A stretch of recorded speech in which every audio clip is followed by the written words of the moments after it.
Булган аймгийн Могод сумын Хүүс толгой хэмээх газраас олдсон уг бичээс нь дэлхийн хүндрэлтний хэл үсэг бичгийн судлалд түүний дотор монгол хэлний судлалд түүхэн ач холбогдолтой юм.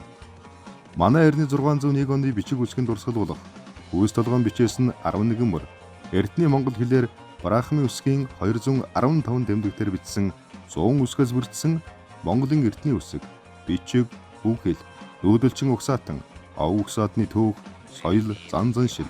сашин шүтлэг, дахлаг мөргөл, зан үйлийн тухай мэдээлэлтэй нэн ховор баримтад хадны бичээс дурсгал бөгөөд энэ Төв Азийн нүүдэлчин үндэстэн монголчууд нь хамгийн анх өөрийн үг хэлээ тэмдэглэсэн үсэг бичгтэй байсан үндэстэн гэдгийн нотлогоо билээ. Монгол хэлний хамгийн эртний дурсгалыг 1224-өөс 1225 оны Чингисийн чулууны бичиг гэж үзэж байсан бол түүний даруй 600 гаруй жилээр урагшлуулж байгаагаараа зүүн өмнөд Аз болон дэлхийн хүндрэлтний бичиг соёлд чухал ач холбогдолтой Монгол улсын хосгүй өнөг төв болно.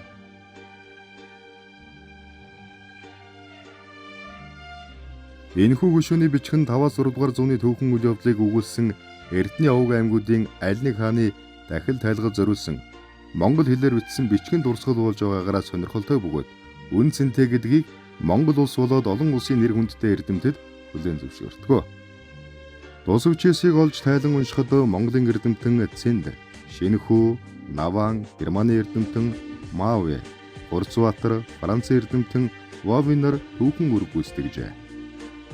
ОГ-ийг ЮНЕСКО-гийн дэлхийн дурсамж хөтөлбөрийн олон улсын жагсаалтанд бүртгүүлсэн гадаад харилцааны яам, соёлын спорт, аялал жуулчлал залуучуудын яам, ЮНЕСКО-гийн Монгол үндэсний комисс, ерөнхийлөгчийн дэргэдэх хэлний бодлогын үндэсний зөвлөл, ажлын эсхийг ахлан ажилласан хэлүүчгийн ухааны доктор Наран гэрэл ахлагчтай 9 эрдэмтний бүрэлдэхүүнтэй баг хамт олонд халуун талархал илэрхийлжээ.